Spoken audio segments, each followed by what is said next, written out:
Shubha ma'am, we can start now. Okay, thanks, Varun.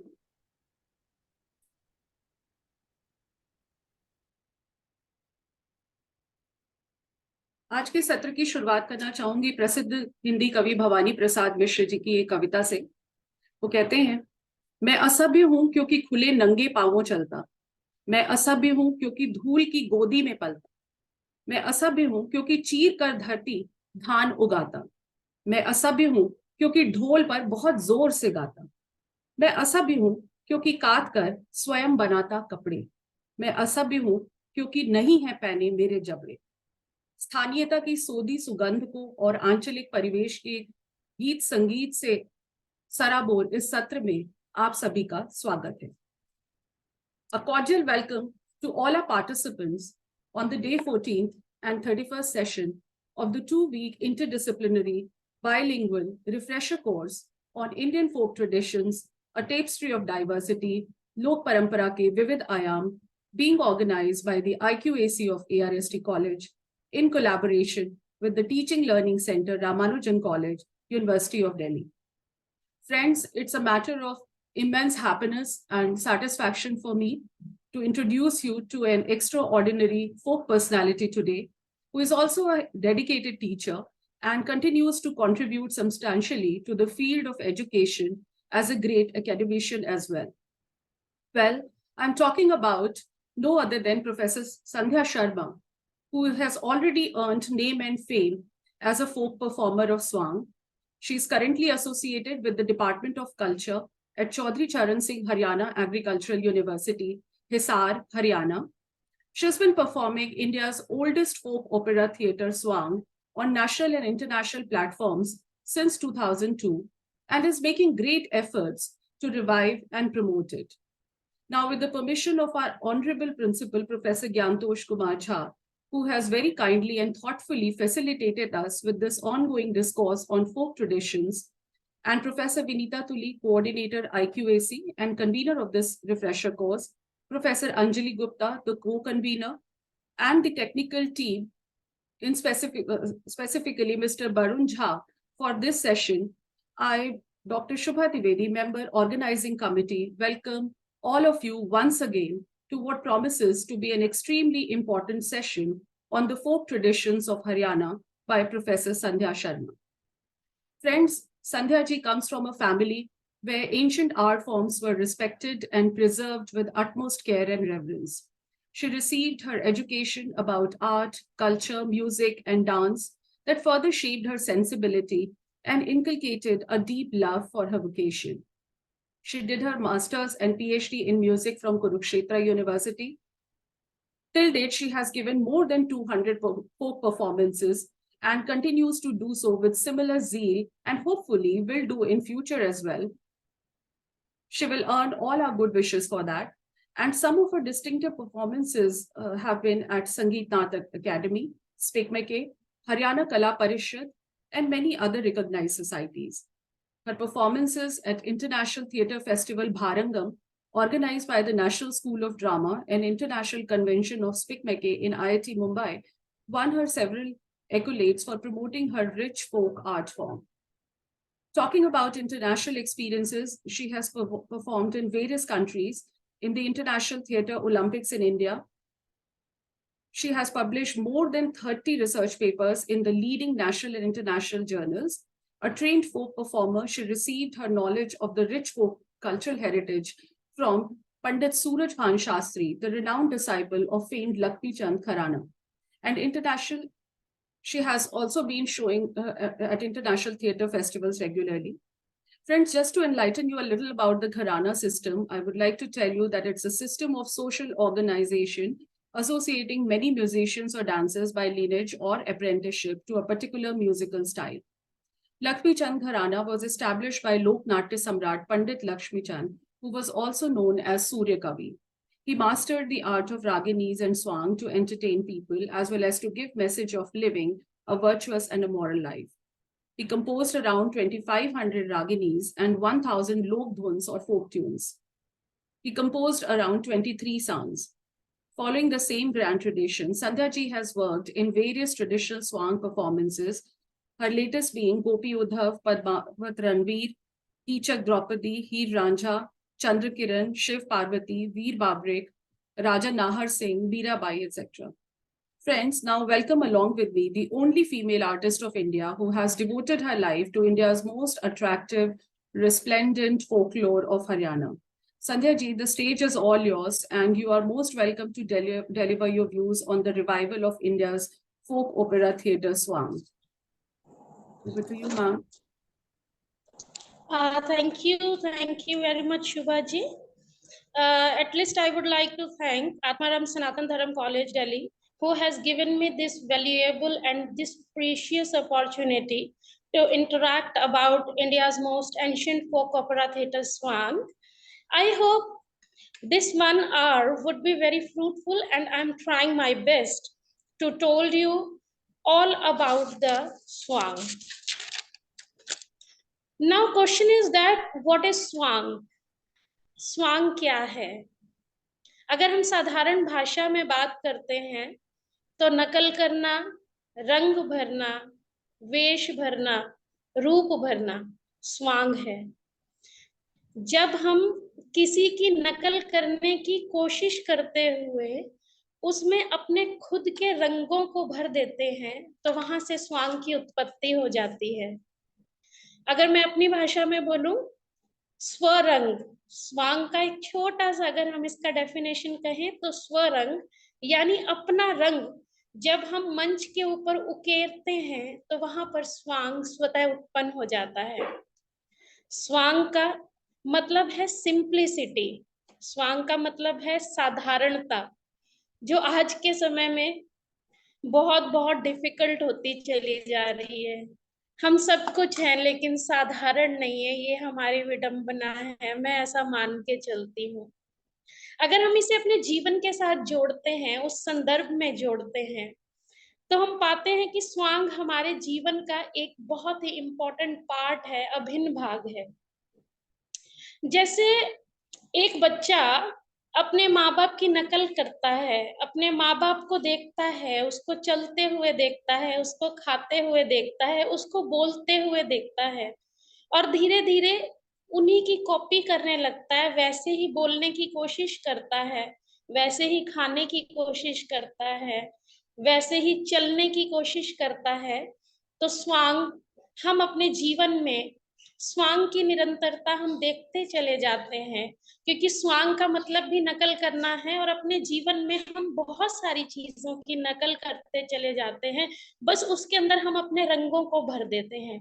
अगर हम inspiration की बात करते हैं, जब हम किसी से इंस्पायर होते हैं तो बेसिकली हम उसको अपने जीवन में उतारने की कोशिश करते हैं, लेकिन हूबहू हम नहीं उतार पाते और उसकी जगह हम उस रंग को लेके आते हैं और उसके जैसी कुछ भी चीजों को अपने जीवन में अडैप्ट करते हैं, तो उसे हम स्वांग कह सकते हैं।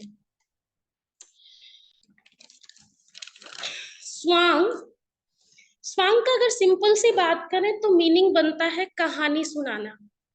हमारी जो प्राचीन धरोहर है, इसमें जब हम गाकर, नाचकर, अभिनय के रंग को डालकर कथावाचक के रूप में जब हम अपनी ऑडियंस को प्रभावशाली ढंग से अपनी बात को समझाने की कोशिश करते हैं तो स्वांग की उत्पत्ति होती है। स्वांग के इतने सारे मीनिंग हैं, यदि हम अपने उसको जीवन के साथ कनेक्ट करें तो स्वांग बहुत साधारण चीज है। जैसे अगर हम एक और सिंपल सा एग्जाम्पल लें, तो जैसे हम अपने दादी से या नानी से जो कहानियां सुनते हैं, जब हमारी दादी हमें कहानी सुनाती थी तो उनका सुनाने का अंदाज अपना होता था। वो कहती थी, ए बेबे, एक बे राम जी होया करते और राम जी अपने पिता की मर्यादा की खातिर 14 साल वनवास में रहे और वहां सीता का हरण जिस रावण ने कराया उसका वध करके और 14 साल बाद अयोध्या वापसी करी। और इस तरीके से हम दिवाली मनाया करते हैं। दिवाली को पूछा दिवाली क्यों मनाते हैं, तो दिवाली के पीछे एक कथानक उन्होंने बताया और इस ढंग से हम लोगों को याद हुआ। अब जब हम अपनी माँ से सुनने लगे तो वो थोड़ा सा मॉडर्न हो गई। हम इंग्लिश मीडियम स्कूल में पढ़ते थे तो उनको लगा कि और सिंपल ढंग से इनको बताएं, जैसे जनरेशन टू जनरेशन कहानी सुनाने का तरीका बदलता गया। इम्पोर्टेंट ये था कि सुनने वाले को वो सारा कथानक आसानी से समझ में आए। हम अगर इसको प्रैक्टिकली सोचें तो अपनी माँ के लिए और दादी के लिए हम ऑडियंस थे, और ऑडियंस तक अपनी बात को बहुत अच्छे ढंग से समझाना वही स्वांग था। हमने देखा, जब हमसे किसी ने पूछा कि आपने स्वांग किससे सीखा, तो हमने कहा हमने अपनी दादी से सीखा।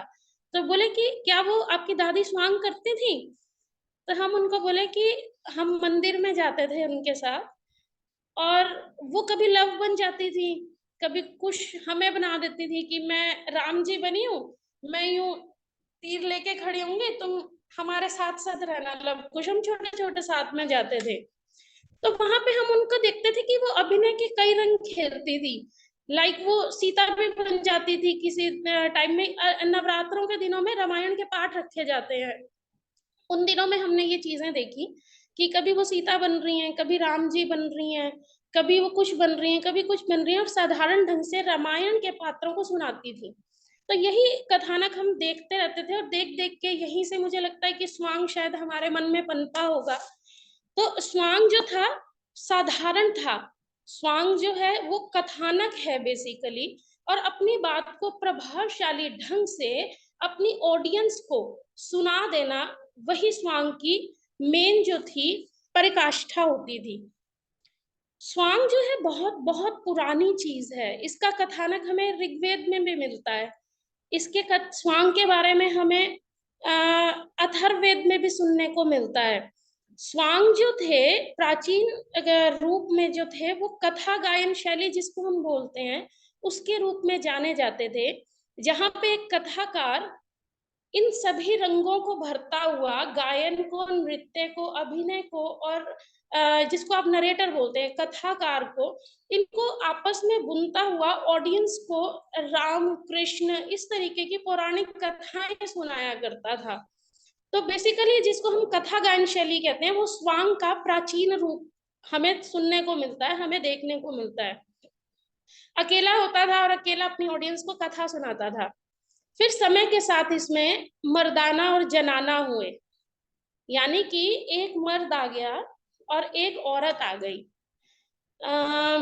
इसके बारे में लिखा भी है हमारे किसी ने कि एक जनाना एक मर्दाना, एक जनाना और एक मर्दाना मंच पे खड़े थे, और एक ढोलकिया एक सारंगी आड़ा साथ में अड़े थे। आजकल सारंगी का स्थान हारमोनियम ने ले लिया है, तो उस टाइम सारंगियां होती थी हमारे भारत के अंदर, सांगों के साथ जो चलती थी। तो जनाना और मर्दाना आ गए, ड्यूअल जो है सांग होने लगा। उसके अंदर जितने भी पुरुष पात्र होते थे वो मर्दाना निभाता था, और जितने भी जो है स्त्री के पात्र होते थे, जैसे अब रामायण का प्रसंग चल रहा है तो उसके अंदर सीता भी वही है, उसमें कौशल्या भी वही है, उसमें मंदोदरी भी वही है, उसके अंदर कैकेयी भी वही बन जाती थी। सिर्फ चुन्नी ऑन द स्पॉट आपको पीछे जो हमारा जिसको साइक्लोरोमा बोलते हैं उसके पीछे नहीं जाते थे, यहीं पे साथ में ही वो लोग अपने चुनिया या छोटी छोटी चीजें रखते थे। जैसे चुन्नी बदली कैकेयी के लिए काली रखते थे हम लोग, क्योंकि कैकेयी को हम लोग एक वैम्प के रूप में दिखाते थे कि उन्होंने उनकी वजह से राम जी को जाना पड़ा। कौशल्या मैया की सफेद रखते हैं चुन्नी, सीता मैया की लाल रख दी, या जब उनको वनवास हुआ तो भगवा रंग की रखी,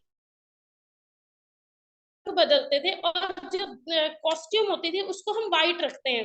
व्हाइट से क्या होता है कि कोई भी कलर जो है उसके ऊपर इजीली मर्ज हो जाता है। अगर कलरफुल कॉस्ट्यूम रखते हैं तो उसके अंदर फिर कलर्स के साथ हम खेल नहीं पाते हैं। तो ऑडियंस को हमें अपने कैरेक्टर के साथ बांधना है, जिसमें हम लोग अपना वॉइस ओवर थोड़ा सा चेंज करते हैं, हर कैरेक्टर को एक अलग तरीके का जो है ट्रीटमेंट देते हैं थोड़ा सा, ताकि हमें भी लगे कि कैकेयी थोड़ी सी अलग है, सीता मैया अलग है, आपका कौशल्या मैया का कैरेक्टर अलग है, मंदोदरी का अलग है। तो थोड़ा थोड़ा वॉइस के साथ हम खेलते हैं, जिसको वॉइस ओवर्स बोलते हैं। इसी तरीके से मर्दाना पात्र होता है वो सारे मेल कैरेक्टर्स करता है, वही नरेटर बन जाता है, नरेटर बन के ही वो कैरेक्टर चेंज करता है। अभी मैं आपको बताऊंगी ये सारी चीजें प्रैक्टिकली भी करके, तो उससे और क्लियर हो जाएंगी ये सारी चीजें।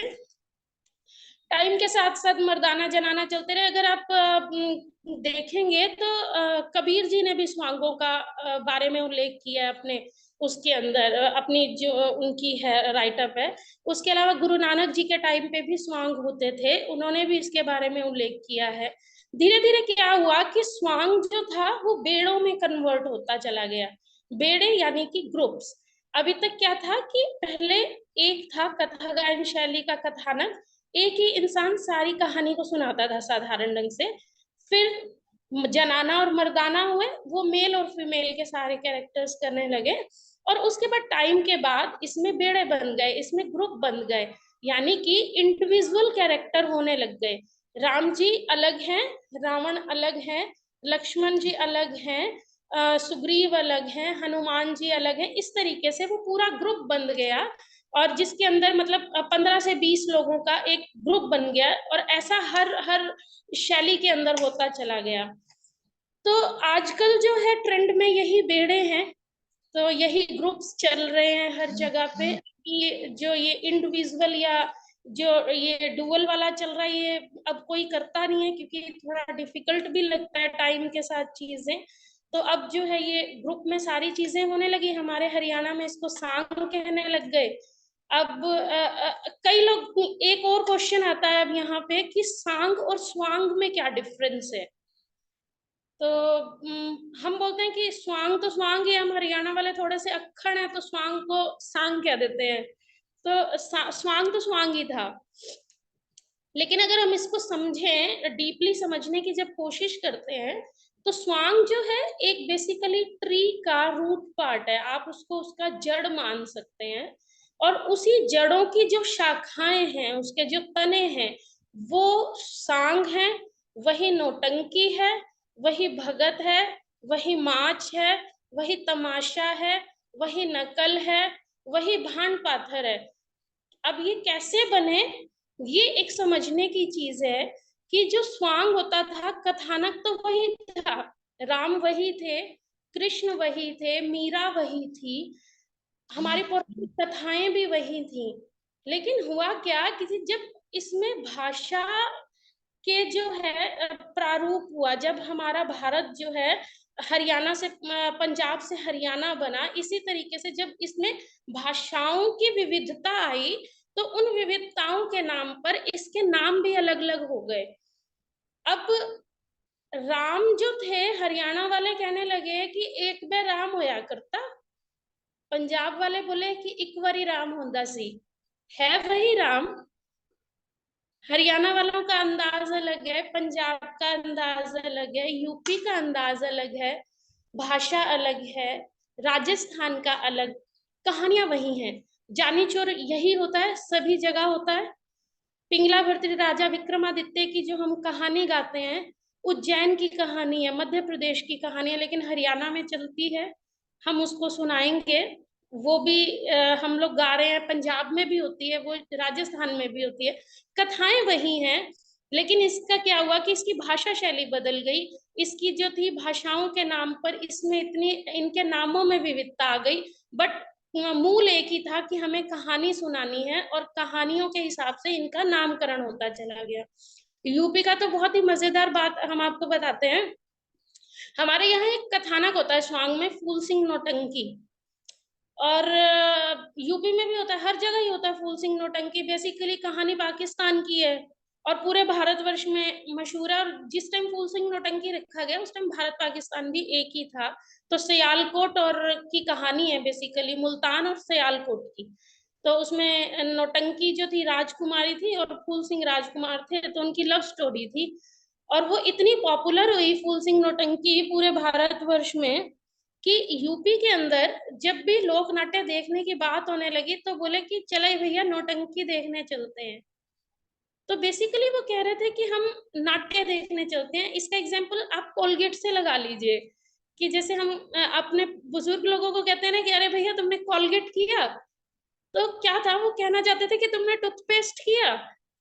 तो कोलगेट एक इतना पॉपुलर ब्रांड हो गया कि लोग कोलगेट से टूथपेस्ट को कंपेयर करने लगे, इकट्ठा उसको ज्वाइंट ज्वाइंट उसने उनका ज्वाइंट वेंचर कर दिया।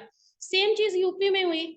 नौटंकी जो थी, बेसिकली फूल सिंह नौटंकी स्वांग का कथानक थी, जो यूपी में इतनी पॉपुलर हुई कि यूपी की जो शैली थी, लोक नाट्य शैली, उसका नाम ही नौटंकी पड़ गया। तो आज जो नौटंकी होती है वो थोड़ी सी अभी जो है देवेंद्र जी और इनके पिता जो हैं, उन्होंने नौटंकी की ऑथेंटिसिटी को संभाल के रखा है, वो बधाई के पात्र हैं इसके लिए। अदरवाइज आज नौटंकी का मतलब बड़े दुख से कहना पड़ता है कि ऑर्केस्ट्रा हो गया है, जिसमें लड़कियां आती हैं, नाचती हैं और लोग एंटरटेन होते हैं, और उसी को नौटंकी कहने लग गए आजकल। बट बेसिकली नौटंकी जो था वो लोक नाट्य होता था, और लोक नाट्य का ही उसी में ही अलग अलग कहानियां यही होती थी सारी की सारी, बस अंदाज जो था उन कहानियों को कहने का अलग अलग था। अब जब हम बात करते हैं कि स्वांग होता क्या है, अब स्वांग जो था कथानक है बेसिकली। अब जो हम हरियाणा में हैं तो हमारी भाषा शैली में करते हैं, इसके अंदर भी कथानक के साथ साथ एक सिस्टम चलता है। जब हम प्रणाली की बात करते हैं, स्टार्ट जो होगा वो मंगलाचरण से होगा। मंगलाचरण के अंदर यानी कि इनके माँ भवानी को मनाएंगे, ओमकार को मनाया जाता है, तो इस तरीके से स्टार्ट जो है वो मंगलाचरण से होता है। और इनके जो स्वांग के अंदर डायलॉग्स हैं, उन डायलॉग्स को कवित्व में और छंदों में बांध के बहुत सारी बात को 2 लाइनों में समेट दिया जाता है। यानी कि जो बात को बताने में मुझे 5 या 7 मिनट लगेंगे, उस बात को छंद में बांध के बहुत ही शॉर्ट ढंग से समझा दिया जाता है। इसका एक छोटा सा एग्जाम्पल मैं आपको बताती हूँ। अभी जब हम वीर बर्बरीक की मैं बात करती हूँ, इसमें आपको ध्यान होगा कि वीर बर्बरीक, जिनको आप खाटू वाले श्याम भी बोलते हैं, शायद जानते होंगे सब लोग उनकी कथा के बारे में, जिन्होंने अपना शीश दान दिया था। इस कथानक पे जब हम काम कर रहे थे तो एक चीज बांधी, हमें समझ में नहीं आ रहा था कि कितना सारा डायलॉग डिलीवरी करें। तो हमारे गुरुजी ने हमें बताया कि इसको आप छंद में बांधिए और छोटी सी बात के साथ अपनी पूरी बात को डिटेल में कहिए। तो हमने कहा ये कैसे पॉसिबल होगा। तो उन्होंने एक सिचुएशन बताई, मैं भी आपको बताती हूँ, जहाँ पे बर्बरीक युद्ध में आ जाते हैं, और बर्बरीक इतने वीर होते हैं कि श्री कृष्ण को पता होता है कि जिस भी तरफ से वो लड़ेंगे, वो जो चाहे वो कौरवों की तरफ से लड़े चाहे पांडवों की तरफ से लड़े, वो पक्ष विजयी होगा, क्योंकि उनके पास 3 तीर हैं, और वो 3 तीरों का जैसे ही प्रयोग करेंगे तो उन 3 तीरों में ही सारा युद्ध समाप्त हो जाएगा। श्री कृष्ण तो अंतर्यामी थे, जानते थे सब चीजें, और उनकी माँ ने उनको सिखा के भेजा था कि जो भी पक्ष हारता हुआ दिखे तुम्हें उसके साथ लड़ना है। अब श्री कृष्ण असमंजस में है, बड़े परेशान हैं, तो वो कैसे वो सोच विचार कर रहे हैं। अब हमें इस सिचुएशन को बांधना था उस छंद में। देखिए कितने सुंदर ढंग से उन्होंने हमें बंधवाया, हमें सिखाया। कहने लगे, कृष्ण सोचे मन ही मन में, कृष्ण सोचे मन ही मन में, कि कौरव हारेंगे रण में, पांडव जीतेंगे युद्ध में, ये कैसी विपदा आई। उनको तो पता था कि पांडवों को जीतना है और कौरवों को हारना है। अगर ये शाम जो है बर्बरीक कौरवों की तरफ से खड़ा हो गया तो क्या होगा, युद्ध पलट जाएगा। अब केशव कहने लगे, कृष्ण सोचे मन ही मन में, कि कौरव हारेंगे रण में, पांडव जीतेंगे युद्ध में, ये कैसी विपदा आई। उन्होंने अगर इसने युद्ध को लड़ा, इसने किसने, बर्बरीक, अगर इसने युद्ध को लड़ा ये तो वीर है बड़ा, अकेला रहेगा खड़ा, कौरव जीत जाएंगे भाई, रहेगा खड़ा, कौरव जीत जाएंगे भाई। यानी कि इतनी क्रिटिकल सिचुएशन को उन्होंने 2 छंद में बता दिया और आगे के आगे कथानक को लेके गए कि अगर ये खड़ा रहा तो कौरव जीत जाएंगे, और उन्होंने पांडवों को जिताना था। तो इस तरीके से कथानक जो है कवित के अंदर बंधता चला जाता है और इसी तरीके से स्वांग चलता है। अब जैसे मैं बात कर रही थी मंगलाचरण की, तो शुरुआत हम लोग माँ भवानी से या फिर ओमकार से करते हैं। आज जो मैं आपके सामने एक प्रैक्टिकल पार्ट भी इसके साथ साथ जोड़ती चली जा रही हूँ, तो हम लोग जो कथानक ले रहे हैं आज पिंगला भर्तरी का ले रहे हैं, राजा विक्रमादित्य का, मध्य प्रदेश की कहानी है, उज्जैन नगरी की कहानी है। तो आज मेरे आर्टिस्ट किसी वजह से मेरे साथ जुड़ नहीं पाए, और मैं सोच रही थी कि उनको जोड़ूंगी, लेकिन कुछ रीजंस ऐसे हुए, but I am trying my best कि आप लोगों को मैं अपना पार्ट समझा के यहाँ से समझा पाऊं। मंगलाचरण किस तरीके से हम लोग करते हैं? ओम नाम सबसे बड़ा, और इससे बड़ा ना कोई, कि जो इसका सुमिरन करे तो बंदे शुद्ध आत्मा हो, जो इसका सुमिरन करे शुद्ध आत्मा हो। तो इस तरीके से कुछ कवित 3-4 हम इसको गाते हैं। फिर उसके बाद हम सवैये पे आते हैं। सवैया कहते हैं कि शेर चढ़े बैल चढ़े शिव जी मिले, हाँ बैल चढ़े शिव जी मिले, और गरुड़ चढ़े भगवान के, शेर चढ़ी देवी मिली, मारे पूर्ण हो सब काज जी।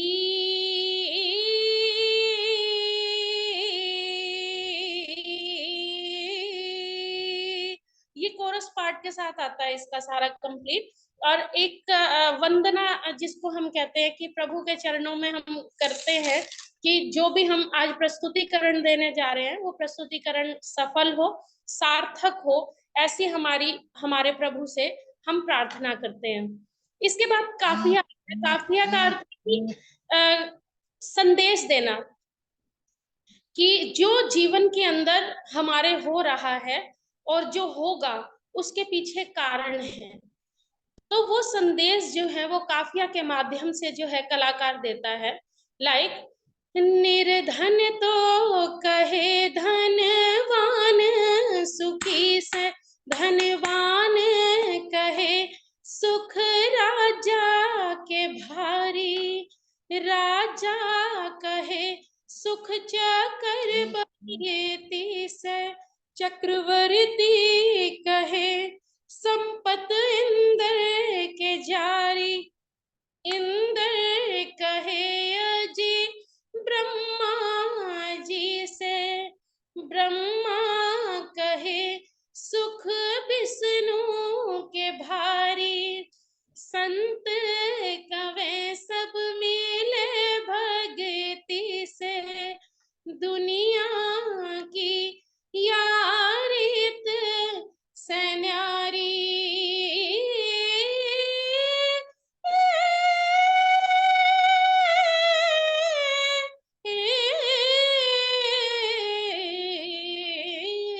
जी, तो ये काफी होता है। वो कहने लगे कि कोई भी इस जिंदगी में सुखी नहीं है। किसी के पास कितनी संपदा है, कितनी धन है, कितना कुछ है, इंद्र तक भी सुखी नहीं है, विष्णु भी सुखी नहीं है। सुखी कौन है? संत फकीर सुखी है इस जिंदगी में, जिसको किसी चीज से कोई तृष्णा नहीं है, किसी चीज की जिसको कोई इच्छा नहीं है। तो जीवन जो है हमें उन संतों की तरह जीना चाहिए। इस तरीके से जब हम काफी ऐसे कई सारे काफिये जो हैं हमारे गुरु पंडित लक्ष्मीचंद जी ने लिखे हैं, और उनमें से हम अलग अलग काफिये जो हैं वो अलग अलग जो प्रस्तुति के अंदर जोड़ते चले जाते हैं। इसके बाद कथानक शुरू होता है। कथानक जैसे अभी हमने ये शुरू किया, कथानक ये बताया आपको काफिया, उसके साथ ही हम कहेंगे कि मालवा तदेवी और सज्जनों, आज हम प्रस्तुत कर रहे हैं उज्जैन नगरी की अमर गाथा पिंगला भरतरी। इसके साथ नगाड़े की धुन के साथ इसको जो है बांध दिया जाता है और साथ में ही शुरू करेंगे कि मालवा नगर के हे जी बीच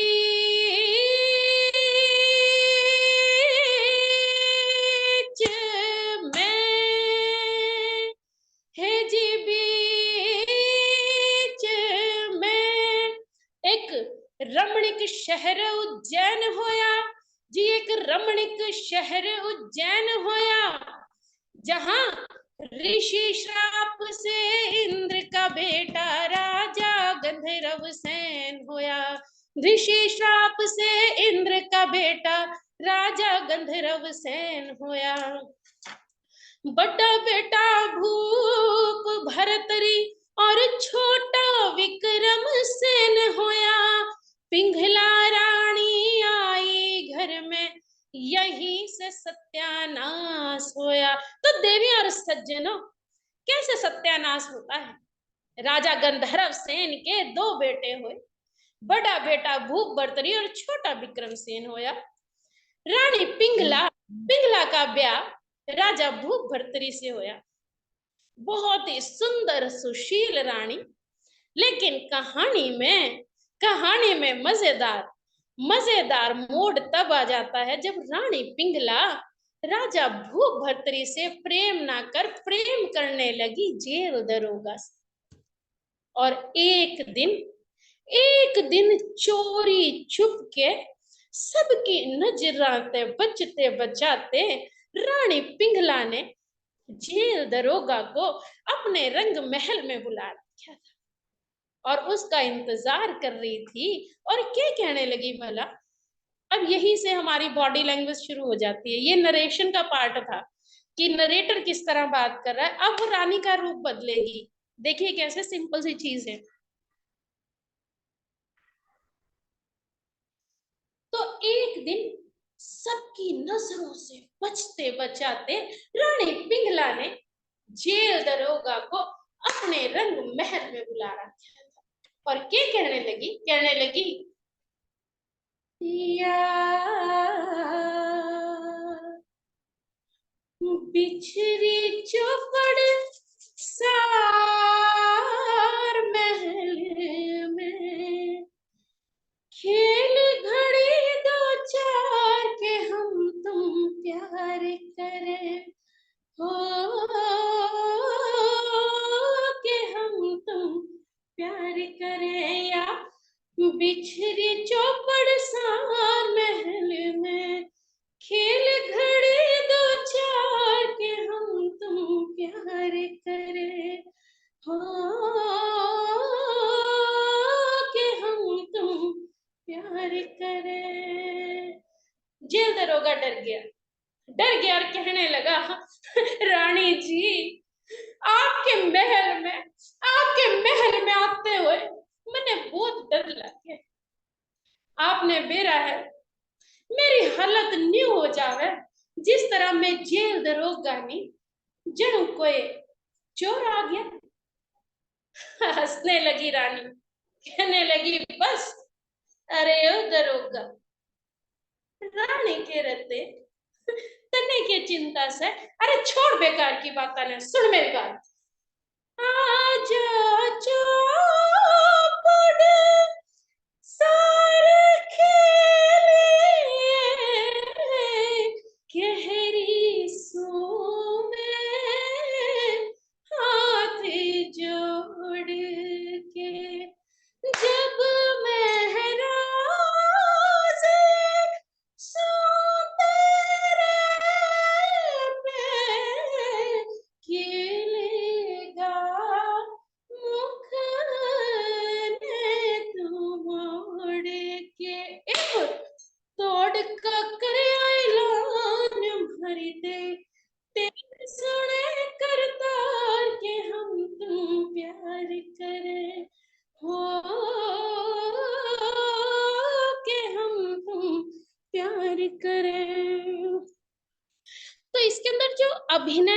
या नृत्य है वो इतना सहज होता है कि जो सिचुएशन है उसके साथ जब हम कनेक्ट करते हैं तो वो ऑटोमेटिक रियलिज्म थिएटर की तरफ जाने लगता है। तो बहुत ही साधारण सी चीज है और आप इसको मन से करेंगे तो कहानी को, किसी भी कहानी को आप मन से सुनाने लगेंगे और उस कैरेक्टर के साथ ढलने लगेंगे तो ऑटोमेटिक स्वांग की उत्पत्ति हो जाएगी। तो इस तरह दरोगा और रानी पिंगला दोनों चौपड़ सार खेल रहे होते हैं और इतने में ही पीछे से आवाज आती है। देखिए तीसरा कैरेक्टर ट्रांसफॉर्म हो रहा है इधर, कहने लगी भाभी, अरे ओ भाभी। कौन? विक्रम। अरे आओ सो विक्रम, ठहर। अब विक्रम कह रहा है अरे खोल भाभी, इतनी देर कहने लगा वे तू, कितनी देर तक बाहर खड़ा हूं भूखा प्यासा, तेन दरवाजा ही कौन खोलती? कहने लगी विक्रम आओ। पसीना पहुंच रही है, दरोगा को फटाफट से भेज रही है, वो सब अपने बॉडी अपना इनएक्ट कर रही है, फटाफट भाग रही है, इधर भाग रही है, दरोगा को बाहर उसने गेट से फेंका और फटाफट फटाफट आई अपना पसीना पहुंचते हुए कहने लगी अरे अरे विक्रम क्या बात होगी है, आज इस टाइम क्यों कराया भाई है? कहने लगा भाभी कौन था भीतर? अरे कोई भी ना था विक्रम। अरे तू तो न्यू ही बात कर है। कहने लगा ना भाभी सच सच बोल, कौन था भीतर? मैंने खुद देखे अपनी आंखों से। कहने लगी अरे छोड़ ना विक्रम, कोई भी ना था, जब मैं कहने लग रही। नहीं मानता विक्रम। अब पिंगला नया रंग भरने लगी, नया रूप भरने लगी, स्वांग भरने लगी, कहने लगी बदमाश, उसकी गर्दन पकड़ लेती है, बदमाश बेशरम, तू ओट बड़ा ऊंट का ऊंट हो रहा से, तने घर में बड़न के कि मैं कान का दे भी आवे से कि नहीं ना खांस से ना खंगार है, बस देड़ देड़ करता घर में बढ़ जा से और भूखी नींद के हैं तने 24 घंटे कि मैं ना कि मैं खाने चाहिए। अपने भाई ने जाके ना, अपने भाई ने जाके कह दे कि मेरा ब्याह करा दे, आवेगी तेरी लुगाई वाह ओटे की तरह नखरे, आया बड़ा निकल हटे। तो इस तरह विक्रम अपनी भाभी से बेइज्जती करा अपने भाई के पास पहुंच जाता है और रोने लगा, कहने लगा भाई भाई शेर आके खाड़े में, शेर आके खाड़े में मैंने करता सियार खिलाड़ी देखा और रजपूता की औरत गेलिया बाजी करता है। कहने लगा बड़ा भाई राजा अरे क्या बात करे है विक्रम, तेरी माँ समान भाभी है, कोई अपनी भाभी के बारे में नहीं बोला है? बोला मैंने बेरा था, मैंने बेरा था, तो मेरी बात कब ना मानेगा।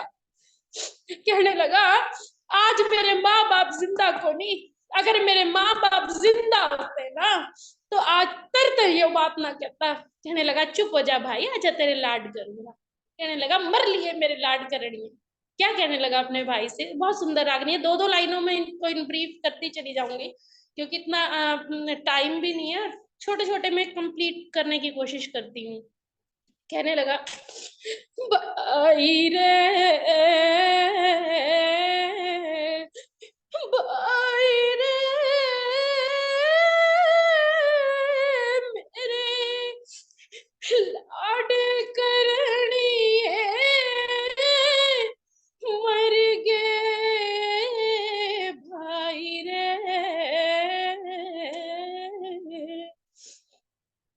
अपने भाई की ऐसी हालत देख दया आ जाती है राजा भूपभर्तृ को और कहने लगे कोई बात नहीं विक्रम, अगर इसी बात है तो मैं जाके रानी पिंगला से पूछूंगा। और सीधा रानी के रंग महल में पहुंच गए और कहने लगे रानी पिंगला और रानी पिंगला। बोली महाराज प्रणाम महाराज, आज आपने बड़ी घनी फुर्सत काटी मेरे खातर है। कहने लगे पिंगला आज तेरी घनी शिकायत सुन के आ रहा, क्या बात होगी विक्रम गिलिया? रानी रंग भरने लगी, कहने लगी मैंने पता मैंने पता था आ गया भाई का सिकाड़ा, देख लिया तेरा विक्रम भाई, देख लिया तेरा विक्रम भाई, और मैंने बुरी नजर से देखे चंडाल। क्या कहने लगी, देख लिया तेरा विक्रम भाई, बुरी नजर ते वो देखे चंडाल। कहने लगे महाराज मैं हुई खड़ी काट के होला, और मैं बच घी लग्या करम का झोला। महाराज मैंने न्यू बोलिया, मैंने न्यू बोलिया मेरी पढ़ने लुगाई, लाड करूंगा ऐसा गिरे था जाल। तो इस तरह रानी पिंगला अपने षड्यंत्र में कामयाब हो जाती है और राजा को ओली सोली बतला के रंग महल में भेज देती है, लेकिन अभी भी मानती नहीं। इतने में कहने लगी बांदी, अरे ओ बांदी तावड़ी सी जा और जाके नगर सेठ ने तो बुला के ले। नगर सेठ आ जाता है, कहने लगा आदेश करो रानी जी, क्या चाहो। कहने लगी आज तने राज दरबार में राजा आगे विक्रम की शिकायत लगाने से डर जाता है। कहने लगा के कराओ महारानी जी, बड़ा बोला मानस है। कहने लगी अच्छा तू मैंने सिखावेगा है, जाके कह दिए। बोला के कह दूं रानी जी। कहने लगी जा जाके अर्जी घेर दे के थारे घरां बेकर मां बढ़ गया। कहने लगा और रानी जी, कहने लगी जाके कह दिए कि तेरे बेटे ते प्रेम करके घर में आना जाना कर लिया, 24 घंटे शतरंज खेले महल के मथाना कर लिया, सुल्फा गांजा दारू और भांग पीना खाना कर लिया, बेटे की बहू के गेल्या बोलना बतलाना कर लिया, बेटे की बहू के गेल्या बोलना बतलाना कर लिया। हो तो उल्टा रंग बिखेर दिए के तेरे घर का ब्योत बिगड़ गया। डर जाता है नगर से और जाके ऐसे की ऐसे राजा भूप भर्तरी के आगे कह देता है। राजा भूप भर्तरी गुस्से में तिल मिलाते हुए विक्रम को फांसी की सजा सुना देते हैं। विक्रम बहुत समझाता है लेकिन राजा भूप भर्तरी उसकी कोई बात नहीं मानते। और उधर दूसरी तरफ उज्जैन नगरी के राज पुरोहित पर भगवान शिव की अनुकंपा होती है और उन्हें एक अमर फल मिलता है, और अमर फल वो राजा भूप भर्तरी को दे देते हैं, ये विचार करके कि ऐसे न्याय प्रिय शासक को युगों युगों तक जीना चाहिए। और वो अमर फल राजा भूप भर्तरी अपनी रानी पिंगला को दे देते हैं और कहने लगे रानी तेरे बिना मैं और मेरे बिना तू जी के करेंगे। तो रानी पिंगला कहने लगी ठीक से महाराज, इसमें आप मेरे दौरे रख दो और किसी शुभ मुहूर्त में हम दोनों इसने मिल बांट के खाएंगे। और वो अमर फल रानी पिंगला जेल दरोगा को दे देती है। जेल दरोगा उस अमर फल को नगर सुंदरी के नृत्य पर सम्मोहित होकर नगर सुंदरी को दे देता है। नगर सुंदरी विचार करती है कि पिछले जन्मों के कुछ अशुभ कर्मों के कारण ही मैं ऐसा जीवन जी रही हूँ, क्यों ना मैं ये राजा भर्तरी को दे दूं। राजा भर्तरी के पास वो अमर फल चला जाता है और राजा भर्तरी जैसे ही उस अमर फल को देखते हैं फूट फूट कर रोने लगे। कहने लगे सही कहा था विक्रम, सही कहा था, असली फसाद की जड़ रानी पिंगला है। गुस्से से धन धनाते हुए रानी पिंगला के रंग महल में पहुंच गए और कहने लगे, रानी जा वो अमरफल तो लेके आ जो मैंने तेरे ताई दिया था। कहने लगी, कौन सा महाराज? कहने लगी, अच्छा भूल गई तू? कहने लगी, महाराज वो तो महाराज स्वाद स्वाद के चक्कर में मैं पूरा एक खा गई। कहते, अच्छा तने घना स्वाद लगा रानी, ले एक और खा ले। जैसे ही अमरफल को देखती है, अपनी गलती समझ आ जाती है, महाराज के चरणों में गिर जाती है। कहने लगी, महाराज मेरे ते बहुत बड़ा भारी पाप हो गया, मैंने माफ कर दो महाराज। कहने लगी, पिंगला तेरा पाप तो माफ करने के लायक ही ना है। तेरे विश्वास की खातिर मैंने अपना भाई मरवा दिया और तू मैंने माफ करने की बात करे, और तू तो बोलन जोगी है कोनी। कहने लगी, के बोलू भर तार तेरे ते बतलावण जोगी को न्या, सब राइया ते झूठी पड़गी आंख मिलावण जोगी को न्या, आंख मिलावण जोगी को न्या, सब राइया ते झूठे पड़ गए आज बालम रंग राग मेरे, दरबारा में होए उजागर पिछले जन्म के दाग मेरे, कुछ करनी कुछ कर्म गति कुछ पूरब बल से भाग मेरे, तेरे काम की को न्यारी हंस के बालम त्याग मेरे, हंस के बालम त्याग मेरे, धरती के माँ पड़ी रहन दे, धरती के माँ पड़ी रहन दे, ठावण जोगी को न्या, सब राइया ते झूठी पड़गी आंख मिलावण जोगी को न्या। इतने में राजा भर्तृहरि अपने सैनिकों को हुक्म देते हैं कि रानी पिंगला को और जेल दरोगा को नगर सेठ को फांसी पर चढ़ा दिया जाए।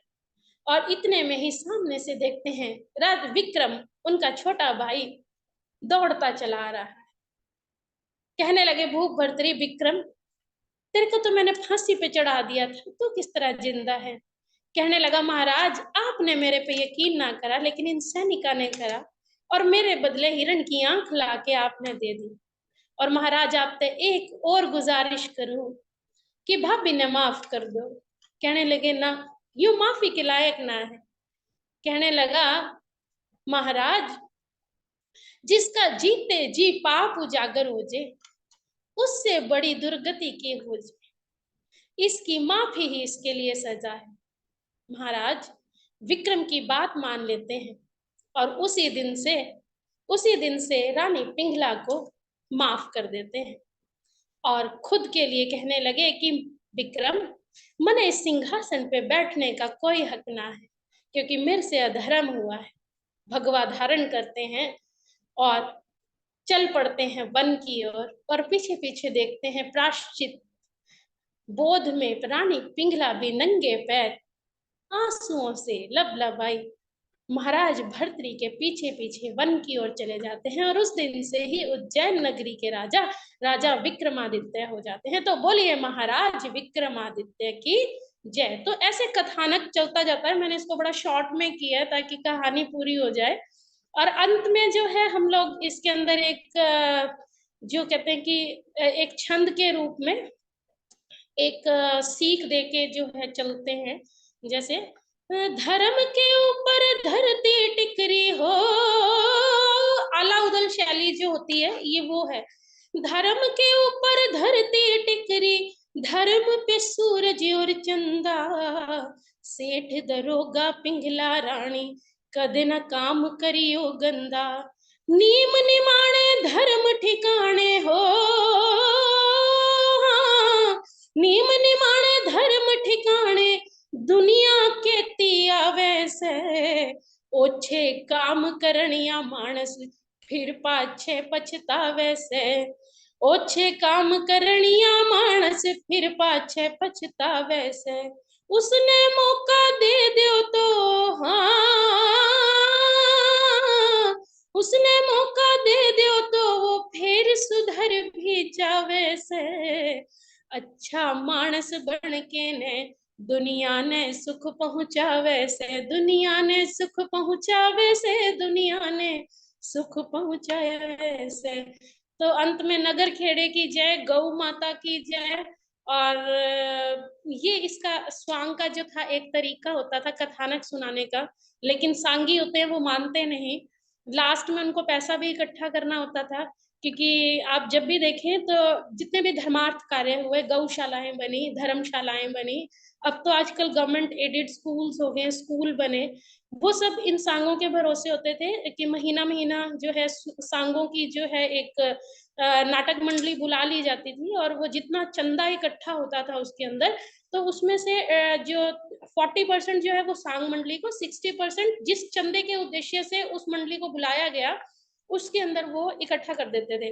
और सांगी जो थे वो मैं समझती हूँ आर्टिस्ट सबसे ज्यादा इंटेलिजेंट होते हैं, और उनको पैसे इकट्ठे करने का एक बहुत बढ़िया तरीका होता था, जिसको हम चबोले बोलते हैं बेसिकली ना। जैसे अभी अब मैडम बैठी है सामने, मैडम बैठी है, अब मुझे इनका चबोला बोलना, मान लीजिए मुझे इनसे 1100 रुपए लेने हैं ठीक है, तो मैं 1100 रुपए कैसे लूंगी, देखिए कि दिल्ली नगर के बीच में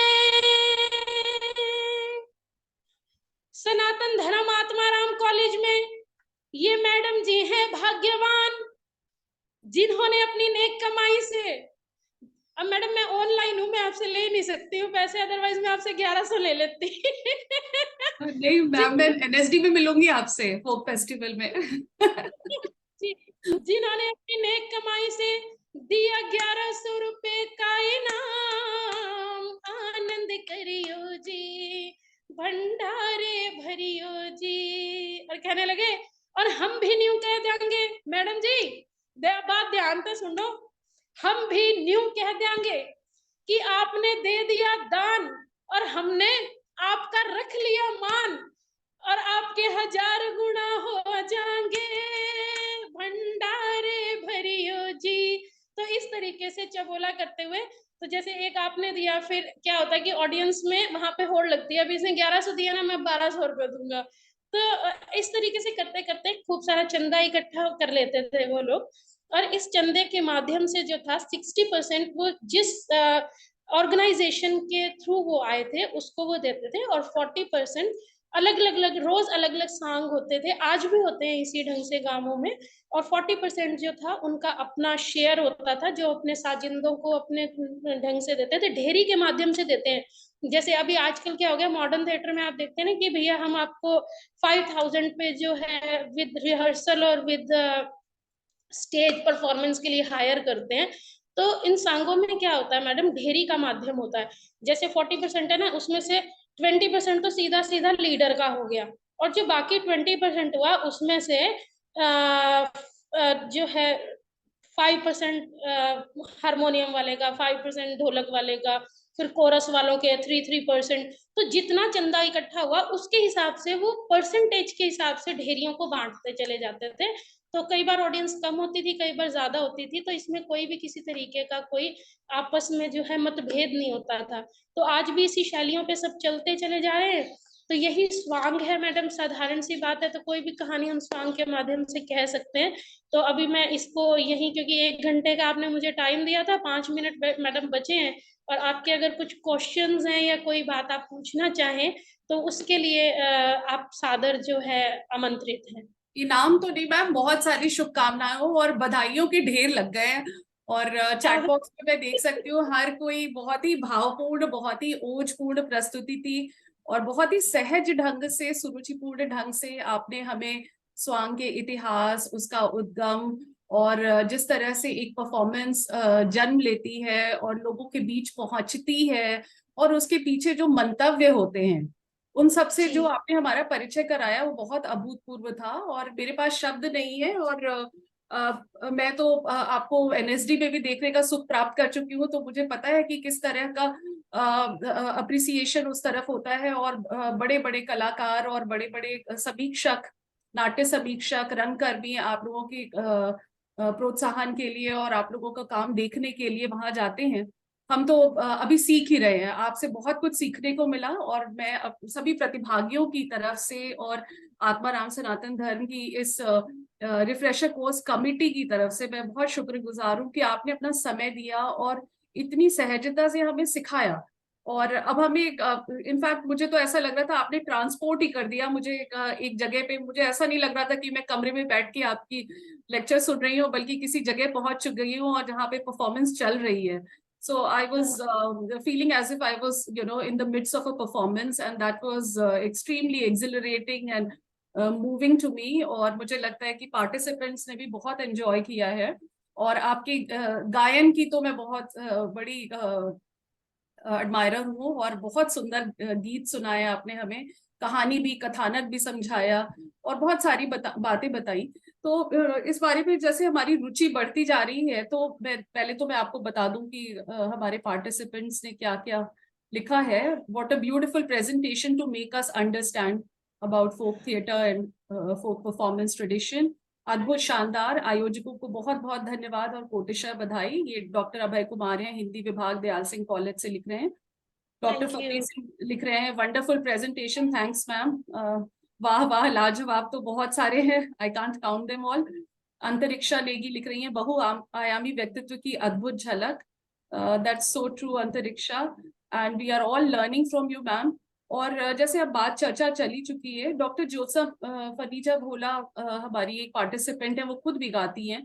और उन्होंने एक प्रश्न पूछा है, incredible presentation. My question is, do the folk art forms work in coordination of retention and improvisation both? Like remembering the names of characters, sequence of conversation in a story, along with expressions and voice. So basically, हाँ, जी। आपने ना,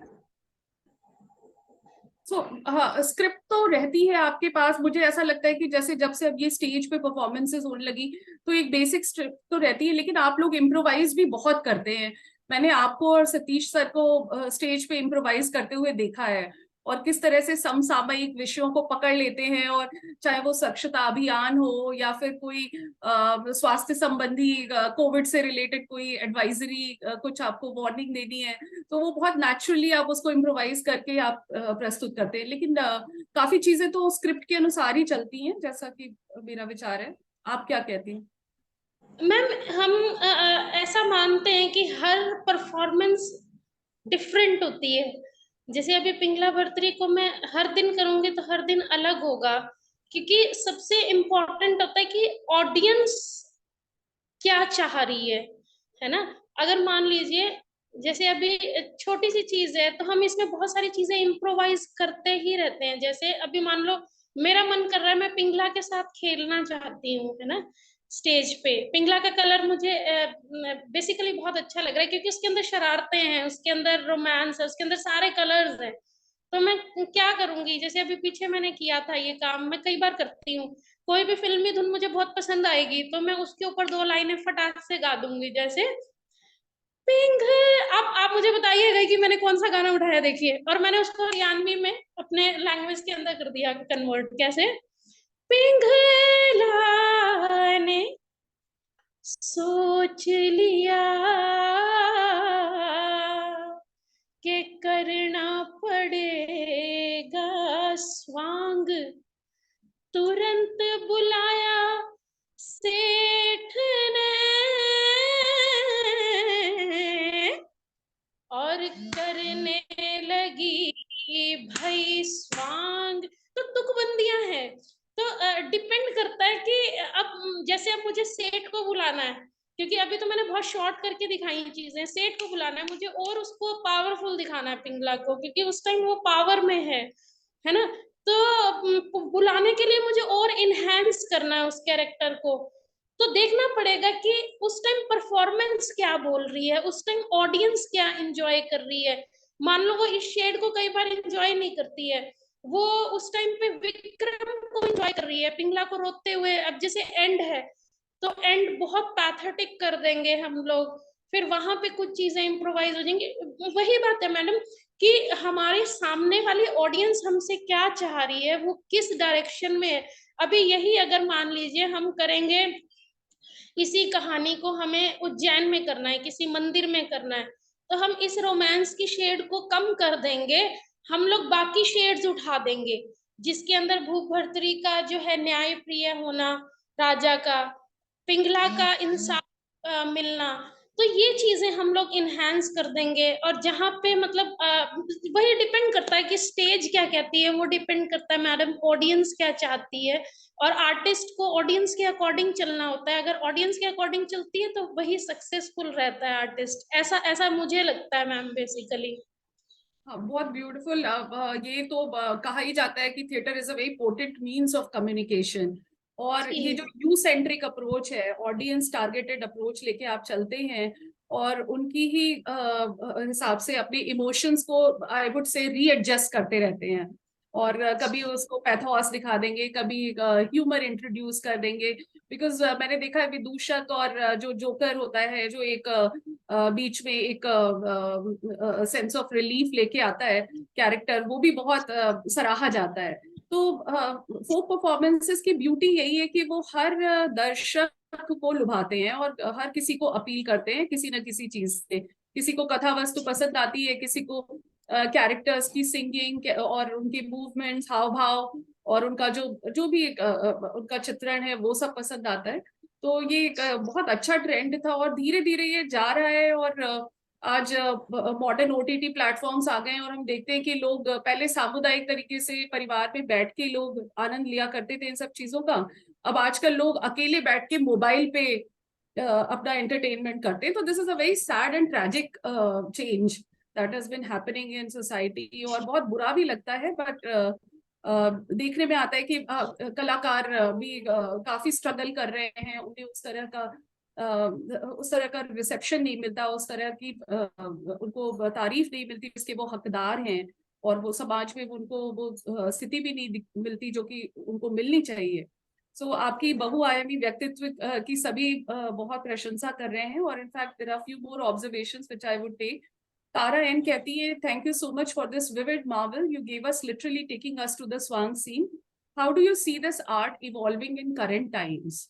सो स्वांग की में क्या परिवर्तन आए हैं पिछले दिनों में, आपको क्या लगता है? और what other themes you present apart from myths and scriptures? Mythology और जो हमारे जो पुराणों और आख्यानों की कहानियां हैं, उनसे हटकर भी कुछ परफॉर्मेंसेस होती हैं, या क्या किस तरह का कथानक रहता है मोस्टली, उस पर कुछ कहें। स्वांग की अगर बात करें ना, तो बड़ा दुख होता है देखते हुए कि हमें स्टूडेंट भी नहीं मिल पा रहे हैं, क्योंकि आज सब लोग चाहते हैं कि बहुत जल्दी सब कुछ हो जाए। और ऐसा स्वांग के साथ नहीं, ऐसा क्लासिकल आर्ट फॉर्म्स के साथ भी हो रहा है, क्योंकि सब लोग जल्दी में हैं, उनको चाहिए रेडीमेड। जैसे हमें आज पिज्जा की आदत पड़ गई है ना, कि रोटी के लिए आटा भी गूंदना होगा, बनानी भी होगी और फिर सेकनी भी होगी। सेम प्रॉब्लम जो है हमारे आर्ट फॉर्म्स के साथ हो रही है, अकेला स्वांग नहीं, सभी के साथ दिक्कत है। हरियाणा में तो बहुत ही ज्यादा प्रॉब्लम्स हैं, मेल डोमिनेटिंग हमारे यहाँ मेल सोसाइटी है सारी, और हमारे पेरेंट्स ने भी बहुत ज्यादा सपोर्ट नहीं किया। पेरेंट्स तो चाहते थे कि तुम टीचर बन जाओ भैया, बीएड कर लो, जेबीटी कर लो, स्कूल में लग जाओ, है ना, फिर किसी तरीके से सरकारी नौकरी कर लो भाई, बाकी तो देखी जाएगी, म्यूजिक तो क्या है। और जब हमारे लिए परिवार भी देखने लगे, तो उनको बेचारों को यूं लग रहा था कि अगर म्यूजिक बता दिया ना, तो रिश्ता भी पता नहीं होगा कि नहीं होगा। तो हरियाणा में थोड़ा सा हालत जो है संगीत की और इसकी बहुत अच्छी नहीं है। और रही सही कसर जो है, इन्होंने सपना चौधरी जैसे आर्टिस्ट है, इन्होंने ऊपर उठाया है, बट उसमें क्या हुआ कि स्टैंडर्ड डाउन होता चला गया हरियाणा का ना, बिल्कुल ही। तो जो ऑथेंटिक चीजें हैं वो गायब हो गई। अब वो आँखें का काजल और ये टाइप के गाने चल रहे हैं। सोसाइटी भी यही देखना चाहती है, पेशेंस है नहीं किसी के पास। पेरेंट्स भी नहीं चाहते, स्टूडेंट कोई मिलता नहीं है। तो पीछे मेरे से किसी ने पूछा कि आप खुद तो कर रही हैं मैडम, आप किसी को नई पौध भी तैयार कर रही हैं कि नहीं? तो हमने कहा भाई हम अपनी बेटी को सिखा रहे हैं, क्योंकि उसी के ऊपर हमारा जोर चल सकता है। अदरवाइज तो हम सिखाते हैं, क्या हो रहा है कि यूथ फेस्टिवल्स में भी सांग जो है वो लॉन्च जरूर हो गया है, लेकिन ये टाइम की चीज है, रियाज की चीज है। आज मुझे कितने 25 साल हो गए मैडम करते हुए। 2002 में मैंने पहला परफॉर्मेंस दिया था, और आज 23 हो गई। सीखना सिखाना तो 2002 से पहले शुरू हो चुका था। 2002 का मेरा फर्स्ट परफॉर्मेंस था ऑन स्टेज। तो उस टाइम भी मेरे पेरेंट्स को बड़ा दुख था इस बात का, लेकिन वो कॉलेज लेवल पे था तो उतने तक वो मान गए कि कॉलेज में आप कर लीजिए। फिर डायरेक्शन बदल गई, क्लासिकल सीखा, पीएचडी किया क्लासिकल वोकल से। इंदौर घराने के गुरुजी थे। तो एक तो आर्टिस्टों के पीछे जाने का सबसे बड़ा रीजन ये है मैडम कि सीखते नहीं है। जब सीखेंगे नहीं, आप कुछ भी गाएंगे तो आप कैसे काम चला लेंगे? आप नहीं चला सकते हैं। आप सीखिए और शास्त्रीय संगीत से इसकी नींव रखिए, क्योंकि सब कुछ शास्त्रीय बद। अब जो मैंने आपको रागनी सुनाई है, ये भी राग बेस्ड सारी रागनी है। रागनी इसका नाम ही पड़ा तभी क्योंकि ये राग बेस्ड चीजें हैं। और फोक, क्लासिकल, कोई भी चीजें हैं वो स्वरों पे बेस्ड है, चाहे वेस्टर्न म्यूजिक भी है हमारा ना। अगर स्वरों पे ही साधना नहीं की तो हमने क्या सीखा? हमारे यहाँ प्रॉब्लम क्या है कि सॉन्ग बच्चों को कराते हैं, यूथ फेस्टिवल में बच्चे पोजीशन भी लेके आते हैं। फिर 2 साल बाद माँ बाप कहेंगे, जैसे ही कॉलेज खत्म होगा तो भैया तुम हिंदी में कर लो, तुम जेबीटी कर लो, तुम बीएड कर लो, तुम्हें कोई जरूरत नहीं है सांग सौदे करने की, ज्यादा बांट पड़न की जरूरत ना है। तुम अपना जो है ना पढ़ लो और अपना नौकरी लग लो, नहीं नौकरी करनी तो सीधा सीधा तुम सारा ब्याह कर दिया। तो ये जो है एक जब थॉट आ जाता है ना, पनपता है, तो वहां पे दिक्कतें आती हैं। और इसी वजह से मुझे लगता है ये डाइंग स्टेज में जा रहा है। बची खुची का सर जो अब आजकल बेड़े बंधे हुए हैं, उनको भी हमने पीछे बुलाया था, वर्कशॉप कराई थी मैंने कि भैया उस टाइम टाइम की रिक्वायरमेंट थी। आपके साउंड सिस्टम नहीं होता था, तब सातवें सुर में आप कान पे हाथ रख के इतना ऊंचा ऊंचा गाते थे। उसमें क्या होता था कि आपको लास्ट तक आवाज पहुंचानी है ना। आज आपके पास साउंड सिस्टम है, फिर भी आप इतना इतना क्यों चिल्ला रहे हो कि जो हमारी यंग पीढ़ी है उनको समझ ही नहीं आ रही है चीज। तो ऐसा मत करिए, आप थोड़ा सा टाइम के साथ अपने आप को चेंज करिए। दूसरी सबसे जो अलग चीज हो रही है वो ये हो रही है कि जब आज लड़कियां, पेरेंट्स भी अलाउ कर रहे हैं कुछ हद तक, तो जो पहले का टाइम है उसमें और अब में बहुत फर्क आ गया है। जब लड़कियां हैं तो लड़के लड़कियों की तरह अभिनय करके आज भी उसको अपना चाला मानते हुए क्यों वल्गैरिटी को जो है स्टेज पे जगह दे रहे हैं? राइट, कि जब लड़का लड़की बन के अभिनय करेगा तो वो एक सीमा को तो क्रॉस करेगा। लड़की उस चीज को बहुत ग्रेसफुली कर जाएगी अगर उसको वही चीज करनी है। श्रृंगार को लड़का श्रृंगार करने के चक्कर में ओवर हो जाता है। कई बार तो इतना वल्गर सिस्टम हो जाता है कि आपका बैठना ही मुश्किल हो जाता है वहां पे। तो ये भी एक बहुत बड़ा रीजन है कि हमें टाइम के साथ चेंज होना पड़ेगा, अड़ियल रवैये को छोड़ना पड़ेगा, जो ये छोड़ना नहीं चाह रहे हैं। यहाँ पे दिक्कतें आ रही हैं मैडम थोड़ी सी। संध्या जी, जैसे आपने बताया, पहले तो मुझे लगता है हैट्स ऑफ टू यू, आपने ये एक संकल्प लिया कि आपको लोक कलाएं सीखनी है और इन कलाओं को आगे ले जाना है। ये एक बहुत ही डेयरिंग स्टेप। और हम में से कितनी महिलाओं में इतना करेज होगा, इतना उत्साह होगा कि हम दुनिया के विपरीत जा करके अपनी मन की बात को पूरा कर सकें। तो पहले तो मैं यही जानना चाहूंगी कि 20 साल पहले, 22 साल पहले जब आपने, कब कब आपने निर्णय लिया कि आप लोक कलाएं सीखेंगी? म्यूजिक की फील्ड में भी मैं देखती हूँ बड़े ऑप्शंस हैं। वेस्टर्न म्यूजिक बहुत it's catching on with the youngsters. नए लोग सीखना चाह रहे हैं, बहुत कॉपी भी करते हैं वेस्टर्न सिंगर्स को। लेकिन आपने डिसाइड किया कि आप लोक कलाएं ही सीखेंगी। तो ये ऐसा कब आपके अंदर चेंज आया, या कब आपने ये डिसीजन लिया कि आपको लोक कलाएं सीखनी है? और आपकी प्रेरणा स्रोत कौन थी उस समय, ये जानना चाहूंगी मैं। मैम मैंने ना तीजन बाई जी को देखा था हमारे यूनिवर्सिटी में, हमने स्पिक मैके के थ्रू उनको बुलाया था। Then I was university student here. तो हमारे कॉलेज में वो आई थी, उन्होंने परफॉर्म किया पांडवानी। तो वो एक टर्निंग पॉइंट था उनको देख के कि सोचना कि मैं भी ऐसा करूंगी। और आज मैं प्राउडली बोलती हूँ कि आज मैं वही सोलो कर रही हूँ। मैंने डुअल से शुरू किया था, बट अब मैं कथा गायन शैली पे आ गई हूँ, स्वांग से भी पुराने रूप पे। तो मैं अब सोलो करती हूँ ये सारा 1.5 घंटे का परफॉर्मेंस। दूसरी चीज ये, जैसा मैं आपको बता रही थी कि मेरे पेरेंट्स मुझे कभी अलाउ नहीं कर रहे थे। वो इतना चाहते थे कि मैं स्कूल में करूं, कॉलेज में टीचर की गाइडेंस में करूं, बट फ्रीलांसर जो परफॉर्मेंसेस थे उसके लिए उन्होंने मुझे कभी अलाउ नहीं किया। उन्होंने बोला कि तुम एक टीचर बन जाओ भाई, बाकी तो बाद में देखी जाएगी। It's fine. तो पेरेंट्स को मानना ही था मैम। तो मैं क्लासिकल म्यूजिक की तरफ जुट गई। फिर मैंने ग्रेजुएशन किया क्लासिकल म्यूजिक से, बट मैं फोक के परफॉर्मेंसेस कॉलेज लेवल पे करती रही। फिर उसके बाद मैंने मास्टर्स किया, सीखा वहां पे जाके अपने गुरुजी से, सुरेश गोपाल श्रीखंडे जी से। फिर उसके बाद मैंने पीएचडी किया मैडम। और उस टाइम तक मेरा फोकस एक ही था कि मुझे टीचर लगना है। फोक माइंड से निकल गया मैडम मेरे। मैं क्लासिकल आर्टिस्ट बन चुकी थी, मैं उसी की परफॉर्मेंसेस भी देने लगी थी। और मैं जब यहाँ पे आई तो मैं प्योरली एक टीचर आई थी, क्लासिकल वोकलिस्ट आई थी इस यूनिवर्सिटी में। यहाँ पे मुझे इन्होंने 3 सब्जेक्ट्स हैंड ओवर किए as being head. That was, first part is dramatic, second is music, and third is Haryana folklore and culture. And I proudly said कि एक यही यूनिवर्सिटी है जहाँ फोकलोर सब्जेक्ट के रूप में बच्चों को दिया जाता है। अब बच्चों को फोकलोर सिखाना था, और क्योंकि मैं पीछे से किसी कॉलेज से जॉब करके आई थी, तो एज बीइंग हेड मैं यहाँ पे आई सीधा, इंचार्ज आई सीधा। तो मुझे फोक पे काम, मेरा शौक तो था ही, बट मुझे अभी उतना रागनी का पैटर्न और सब चीजें, क्योंकि अगर रागनी को आप रिदम के सेंस से समझेंगे ना मैडम, जब आप इसको गाएंगी तो ये चीज समझ में आएगा कि रागनी जब गाई जाती है, जैसे हम क्लासिकल गाते हैं, हमने बड़ा ख्याल शुरू किया 1/4 में, हम अपनी स्पीड में चल रहे हैं और रिदम अपने 1/4 के अंदाज में चल रहे हैं, और लास्ट में हम सम टू सम मिलते हैं। सेम हम छोटे ख्याल में करते हैं कि हम अपनी ताने गा रहे हैं, अपना अलाप जारी चल रही है, और हम सम टू सम आके जो है मुखड़े पे मिलते हैं। सेम चीज मैंने फोक में देखी हमारे यहाँ पे, कि एक जो है रिदम अलग पैटर्न पे उनका चाला चल रहा है, और हम अपनी रिदम पे दृढ़ होके चल रहे हैं, और लास्ट में हम सम टू सम मिलते हैं। ये चीज मैंने देखी, और इतना इजी नहीं था रागनी को गाना। फिर मुझे लगा कि मेरे हस्बैंड ने फिर मुझे बेसिकली सपोर्ट किया कि संध्या, तुम वो आर्मी बैकग्राउंड से हैं, तो उन्होंने बोला कि संध्या तुम करना चाहती हो तो तुम करो। हमने उनसे कहा, फादर ने तो कभी अलाउ किया नहीं था, पेरेंट्स ने।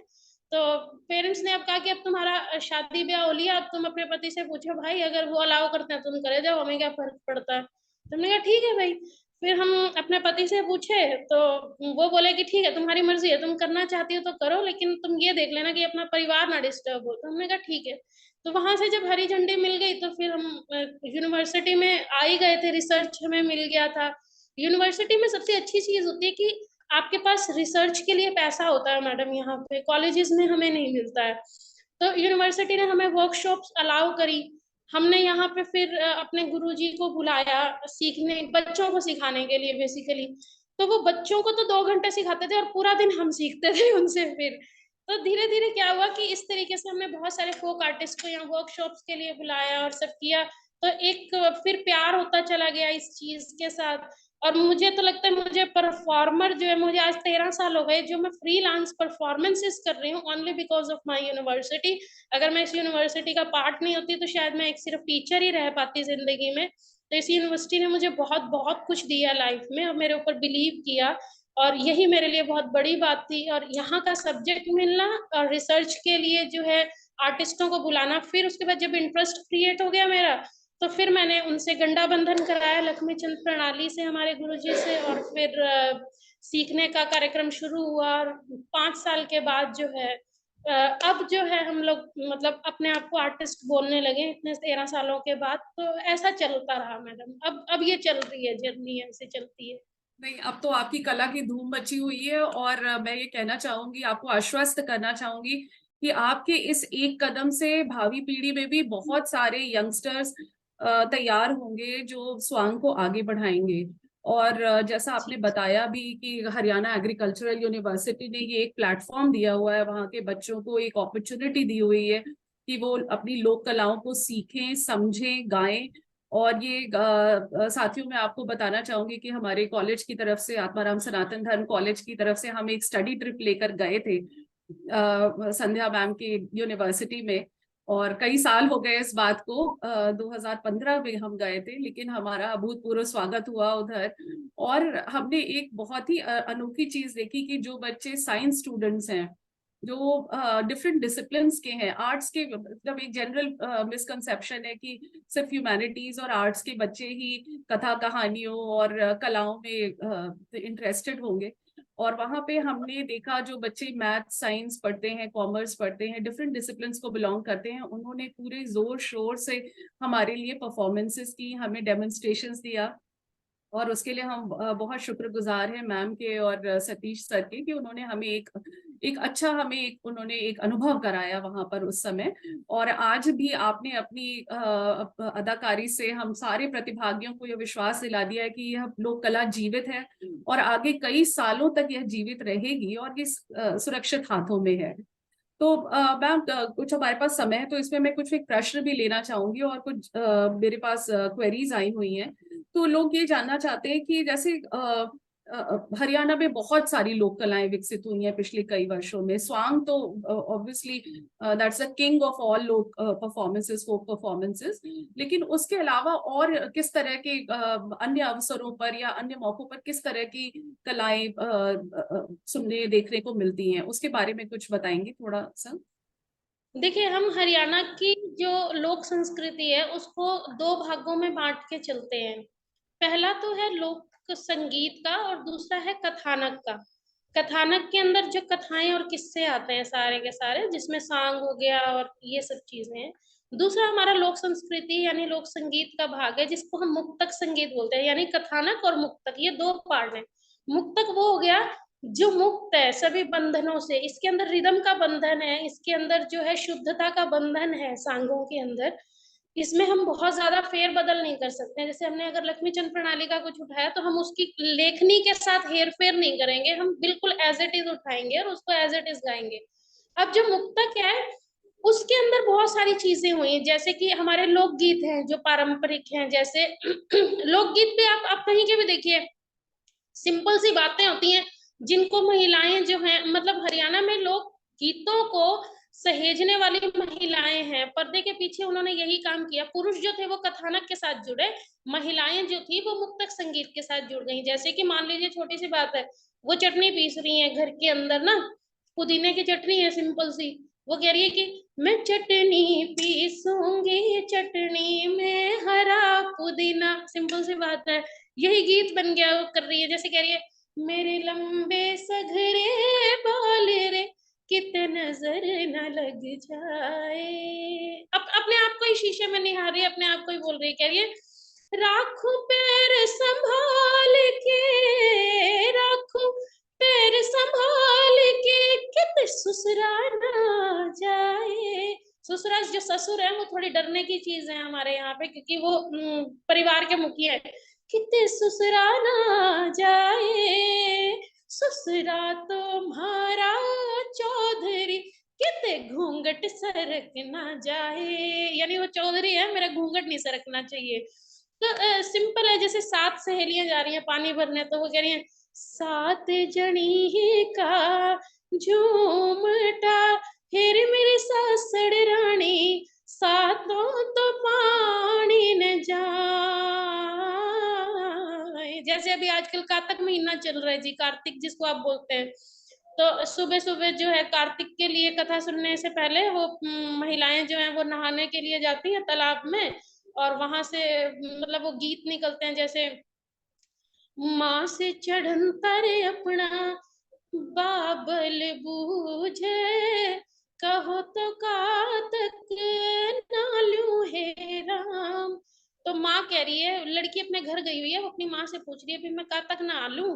तो कहने लगी कातक नाना रे बेटे बड़ा ही दुहेला, लालू रे बाग बगीचे हो राम। कहने लगी 1 महीना कातक नहाना आसान नहीं है, इससे अच्छा तो अपने बाग बगीचे संभाल ले तू। तो इस तरीके से क्या है कि आप इसको संस्कारों में बांध दीजिए। जैसे आप कहेंगे मेरे 52 गज के दामन पे सासू भी बोली ननदी भी। 52 गज का दामन है, दोनों की जेब कतर लूंगी।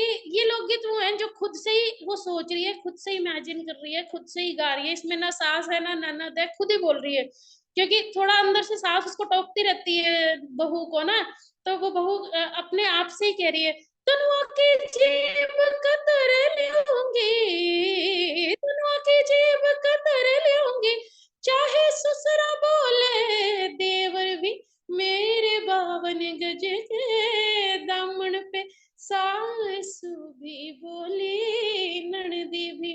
इस तरीके से श्रृंगार के गीत है, आप लोगों ने सुना होगा वो गीत। मत छेड़ बलम मेरे चौधड़ ने, नाते हो जागे तकरार जले, नाते हो जागी तकरार जले। मत छेड़ बलम मेरे चूंदड़ ने, नाते हो जागी तकरार जले। तो ऐसे देशभक्ति के हैं, ऐसे बच्चा जन्म के हैं, ऐसे जच्चा के हैं, ऐसे संस्कार के गीत हैं, रोजमर्रा के कामों के गीत हैं। इसके अलावा जो एक बहुत सुंदर चीज यहाँ पे इन्वेंट हुई वो हुई हमारा जो है ऑर्केस्ट्राइजेशन। आर्टिस्ट मर रहे थे, और बड़े दुख के साथ कहना पड़ता है कि जब हम परफॉर्मेंस के लिए जा रहे हैं तो हरियाणा में कोई गिनती के 3 या 4 क्लारिनेट प्लेयर बचे हैं। क्लारिनेट शहनाई की तरह एक इंस्ट्रूमेंट होता है, वो बहुत कम बचे हैं। सारंगी प्लेयर अच्छे जो हैं हरियाणा में नहीं बचे हैं। तो ये एक विडंबना है। धीरे धीरे चीजें जो हैं, हालांकि सरकार संभालने की कोशिश कर रही है, मिनिस्ट्री ऑफ कल्चरल अफेयर्स जो है इनको वर्कशॉप्स भी दे रही हैं, लेकिन जब तक मुझे लगता है ये पढ़ लिख नहीं जाएंगे, ये इलिटरेट हैं बेसिकली, कि इनको जो पैसा जिस टाइम मिल गया उसको अपना अपना खाने पीने पे सब चीजों पे इन्होंने लगाया, और उसके बाद ये संजो के नहीं रखते। तो हर टाइम जो है एक ऐसी स्थिति में होते हैं कि जब इनको मांगना ही पड़ता है। तो इनको पढ़ाना जो है कलाकारों को, वो सबसे सबसे ज्यादा इम्पोर्टेंट है। और मैं ये सोचती हूँ जब कला मन के लिए होगी, पेट के लिए नहीं होगी, तो वो कला सचमुच में एक सुंदर शेप लेगी। और कला को हमें मन के लिए करना चाहिए। और अभी क्या हालात ऐसे हो चुके हैं कि 2-2 हजार 1-1 हजार के लिए कलाकार पेट के लिए इसको कर रहे हैं, और वहां वो कॉम्प्रोमाइज करते हैं चीजों के साथ। ऑर्केस्ट्राइजेशन कुरुक्षेत्र यूनिवर्सिटी ने शुरू किया, बहुत जबरदस्त काम किया उन्होंने। इसके अलावा हमारे यहाँ जैसे लोक नृत्य की बात करें, खोड़िया है, रसिया है, और घूमर है, झूमर है। तो ये इस तरीके की लोक कलाएं हैं। यूथ फेस्टिवल ही एक मीडियम मेरे को लगता है इसका कि वो बचा हुआ है, या फिर जो है हरियाणा कला परिषद है या मिनिस्ट्री ऑफ कल्चरल अफेयर्स है, ये लोग जो है इसको, north zone cultural centre of course Patiala वाले, वो भी इसको सहेजने में कोशिश कर रहे हैं। संगीत नाटक अकेडमी बहुत बड़ा नाम है, वो भी कुछ ना कुछ आर्टिस्टों को जो है यहाँ पे प्रोग्राम्स दे रही है। लेकिन इतना सफिशिएंट नहीं है, इनको जो है ना एक जो है ना कंटिन्यूस वर्क देना बहुत इम्पोर्टेंट है। मतलब कभी कभी शो दे देने से इनका पेट नहीं भरेगा लोगों का ना। आपको जॉब देनी पड़ेगी, आपको काम कराना पड़ेगा, इनको नौकरी देनी पड़ेगी, चाहे आप उसको 10,000 रुपये महीना एक बांध दो। ऐसा कुछ एक जरूरी मीडियम होना चाहिए। बिल्कुल बिल्कुल, ये तो सोचने वाली बात है कि बिना फाइनेंशियल सिक्योरिटी के लोक कलाकार कैसे जीवित रहेंगे, और उनके अंदर वो उत्साह नहीं बचेगा, वो जोश नहीं बचेगा जिससे कि वो अपनी परफॉर्मेंसेस दूसरों को दिखा पाए। तो ये बात तो पॉलिसी मेकर्स के लिए और हमारे सारे प्रतिभागी जो यहाँ पे हैं, मैं सभी से रिक्वेस्ट करूंगी कि आप भी अपने कॉलेजेस में, अपने आसपास जहाँ भी लोक कलाकार देखिए, उनको यथासंभव मदद करिए, और उनके लिए आप ऐसे रिसर्च पेपर्स लिखिए, आवाज उठाइए, जिससे कि लोक कलाकारों का समर्थन और संवर्धन दोनों ही हो सके। और संध्या जी, आपसे आपका यह सेशन तो बहुत बहुत ही लाभदायक रहा हमारे प्रतिभागियों के लिए। उन्होंने एक परफॉर्मेंस ही देख ली स्वांग की, एक फोक फॉर्म की, और उन्हें समझ में भी आ गया होगा कि किस तरह से फोक परफॉर्मेंस वर्क करती है। मेरे कुछ प्रश्न ये है कि जैसे आपने स्वांग में अधिकतर देखने को मिलता है कि टाइम टेस्टेड थीम्स हैं, उनके कथानक जो हैं आख्यानों से निकले हुए हैं, स्क्रिप्चर्स से निकले हुए हैं, तो आप उन्हीं को पकड़ते हैं, उनको इम्प्रोवाइज भी कर रहे हैं, उसको आप थोड़ा सा रिक्रिएट भी कर रहे हैं, री इन्वेंट भी कर रहे हैं। लेकिन जैसे कैरेक्टर्स के तक बात आती है, जैसे आपने बहुत सारे महिला सशक्त किरदार निभाए होंगे, मुझे पता है। जैसे में पद्मावती, द्रौपदी, हीर रांझा में हीर, और मीराबाई, ये जो आपने अगर कैरेक्टर्स निभाए होंगे, तो जब आप इनको परफॉर्म करती हैं स्टेज पे, तो आपके अंदर की क्या भावनाएं रहती हैं? और वो जो परफॉर्मेंस जो स्टेज पे होती है, वो क्या वो समय के हिसाब से कुछ बदली है, कुछ उसमें परिवर्तन आया है, कि उसी तरह से उनका प्रोजेक्शन है? आप समझ रही है ना मैं क्या पूछ रही हूँ, कि महिला जी कैरेक्टर्स का प्रोजेक्शन क्या वही सेम रहा है, रिपीटेड स्टीरियोटिपिकल, या उसमें कुछ थोड़ा सा इनोवेशन हुआ है समय के हिसाब से? क्योंकि आज की लड़कियां जब वो ऑडियंस में बैठेंगी, तो उन्हें द्रौपदी रोती हुई नहीं पसंद आएगी, वो एक अग्रेसिव फॉर्म में अपने लिए स्टैंड ले और क्वेश्चन पूछे सभा से, उसको वैसी द्रौपदी पसंद आएगी। मतलब दिस इज माय कंजेक्चरिंग। तो मतलब जी आपका आपका इस विषय पे क्या कहना होगा? मतलब क्या एक्सपीरियंस क्या है आपका? मैम, सबसे पहले तो मैं बात करूंगी कि मैं सिर्फ पौराणिक पे ही काम नहीं करती हूँ, मैं मॉडर्न थिएटर पे भी उतना ही काम कर रही हूँ। कुछ स्वांग शैली में मैंने लिखी है चीजें, क्योंकि ये एक ऐसी चीज है जो बच्चों तक ऐसे स्टिक उनके हार्ट तक जाती है और उनके माइंड में उसकी पिक्चर बना देती है। लाइक मैंने अपनी बेटी से सीखी ये चीज कि मैं उसको एक पोइम रिसाइट कराने की कोशिश कर रही थी, और वो छोटी सी थी, और मैं उसको बता रही हूँ, बोलो एक डाल पे बैठा बंदर देख रहा पानी के अंदर, कहाँ छिपूं ये सोच रहा है, टुक टुक टुक टुक देख रहा है। वो मैं उसको बार बार करा रही हूँ और वो भूले जा रही है। तो उसको मुझे करा के भेजना था, तो मैंने उसको क्या किया, मैंने उसको स्वांग फॉर्म में लेके आई, मैं उसको इसी 4 लाइनों को, तो मैंने इसको कंपोज किया, उसमें थिएटर एलिमेंट डाला और बच्चे को इंटरेस्टिंग ढंग से कराया।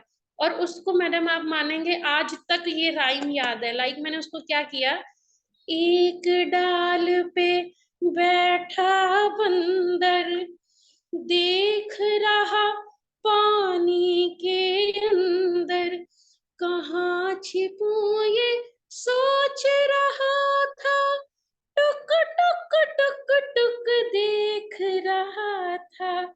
जैसे ही उसको किया, उसको ऐसे का ऐसे उसको याद हो गया। तो फिर मेरे को यहाँ से कनेक्ट हुआ कि ये चीज जो है ऐसा हम और बच्चों पे भी अप्लाई कर सकते हैं। तो फिर मैंने एनसीईआरटी जो है वहाँ पे मैंने उनको बताई ये चीज, उनके साथ मैं कुछ कनेक्ट किया उन लोगों के साथ, और वहां पे मैंने कुछ ऐसे प्रोजेक्ट किए मैडम, जिसमें हमने एनसीईआरटी के साइंस के चैप्टर्स उठाए और उन चैप्टर्स को स्वांग में कन्वर्ट किया, और स्वांग में कन्वर्ट करने के बाद उसकी स्टोरी नरेशन करके हमने स्कूलों में इसका प्रेजेंटेशन दिया। और बच्चों को जो चीज समझ में नहीं आ रही थी, वो सारी चीजें इस नाटक के थ्रू उनके सीधा का सीधा माइंड में और उनके हार्ट के अंदर वो चली गई। तो ऐसे कुछ एक्सपेरिमेंट हम कर रहे हैं, और ये एक टीचर की भी ड्यूटी है, एक आर्टिस्ट की भी ड्यूटी है। पहली चीज ये।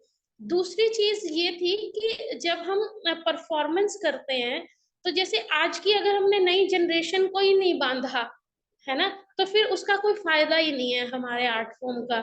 हमारे साथ प्रॉब्लम क्या हो रही है कि जैसे लक्ष्मी चंद प्रणाली की बात करते हैं, बुजुर्गों को सारी रागनी याद है मैडम। इसके अंदर क्या होता है कि 4 स्टेंजे होते हैं एक रागनी में।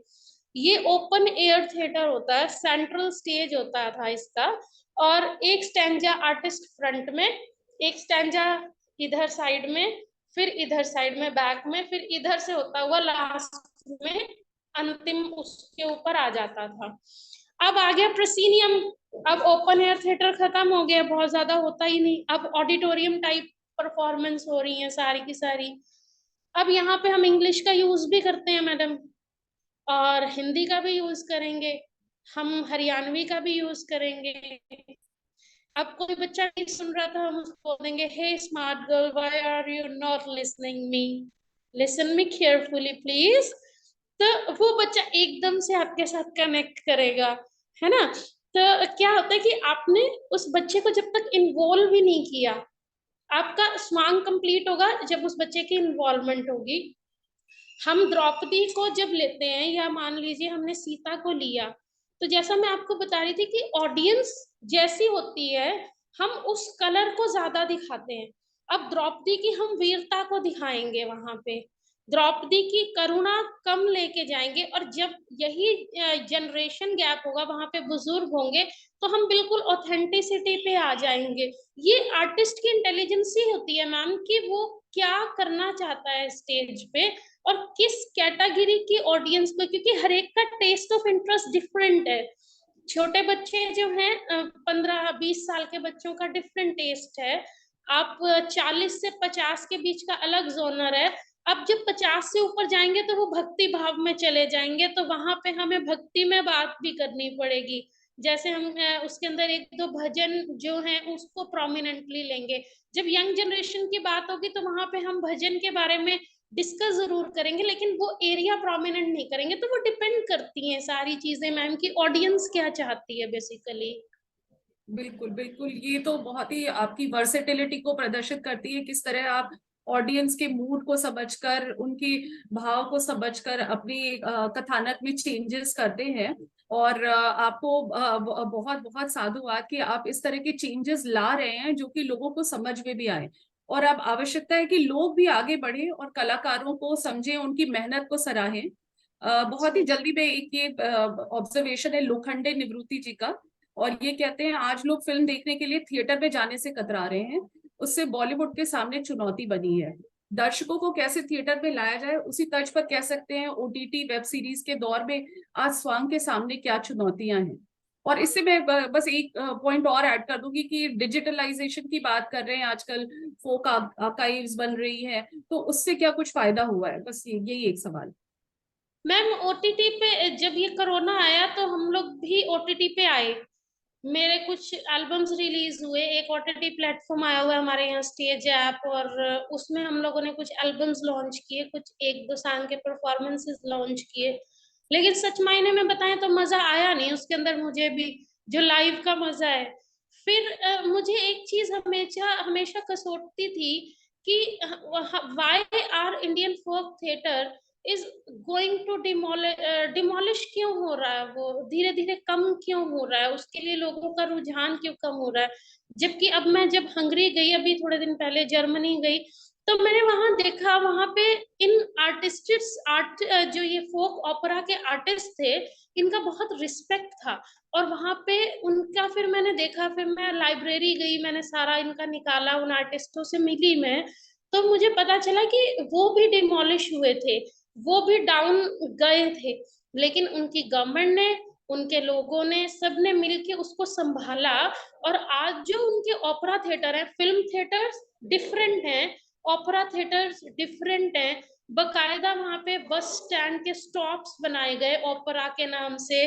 बकायदा वहां पे रेल जो चलती है उनकी ट्राम्स, उनके स्टॉप्स बनाए गए। और वहां पे लोगों को मोटिवेट किया सरकार ने, उन आर्टिस्टों को जो है सैलरी बेस्ड पे उस ओपेरा के लिए रखा। जैसे मैं अभी बोल रही हूँ, हमें भी ऐसा कुछ करना चाहिए। तो इसके ऊपर मैं काम कर रही हूँ, और मैं कोशिश कर रही हूँ अपनी तरफ से बेस्ट। अभी एक प्रोजेक्ट पे मैं वर्क कर रही हूँ उसी तरीके का, कि हम भी क्यों नहीं उनकी चीजों को अप्लाई करके अपने जो फोक आर्टिस्ट मर रहे हैं इनको सहेजने के लिए जो है आगे एक कदम बढ़ाएं। गवर्नमेंट हमारे साथ है, उनका भी पॉजिटिव एटीट्यूड है हमारे साथ, बट चीजों को टाइम जरूर लगता है, चीजें मरती कभी भी नहीं है, ऐसा मैं मान के चलती हूँ।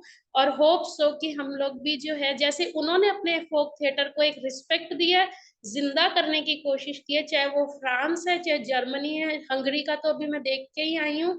और इसी तरीके से हमें भी अपने आर्टिस्टों को एक रिस्पेक्ट देना होगा। अब आप मानेंगे, उनका शो खत्म हुआ तो देन आई सेड कि मैं क्या इन आर्टिस्टों से मिल सकती हूँ, क्या मैं इन आर्टिस्टों से क्या इनका इंटरव्यू क्रैक कर सकती हूँ। Then the manager of that opera theater said, no, ma'am, you can't disturb our artist because this is the time of their rest now. Why are you disturbing them?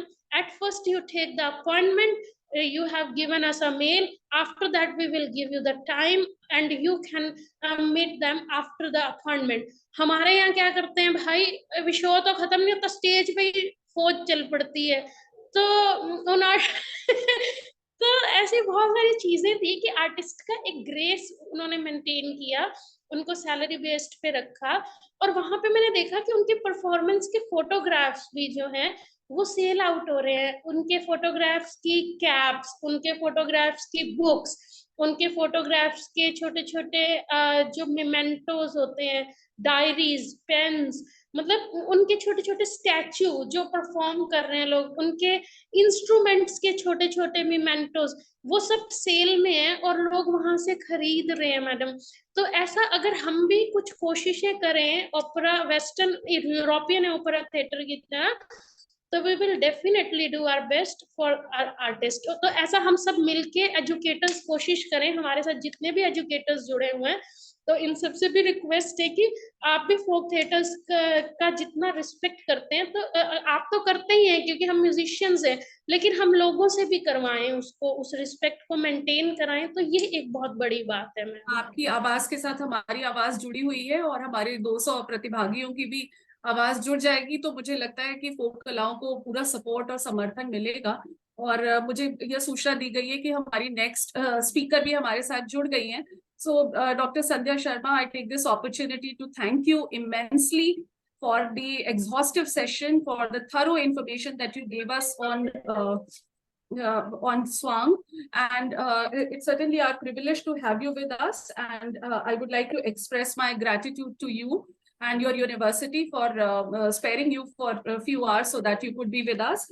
And this is also a time to say thanks to our principal, Professor Gyantosh Jha, for providing us this opportunity for collaborative learning. My perceptive colleagues who have joined me from far and near to learn this art, and also the committee, the coordinator of the refresher course committee, Professor Vinita Tuli, co-convener Professor Anjali Gupta, and the technical team, Mr. Jha, and all the members who are with us today and who have learned from the enriching session given by Professor Sandhya Sharma. Thank you so much, ma'am, and we wish you the best for your future. And you can leave as and when you want to. And we are moving on to the next session now. Thank you.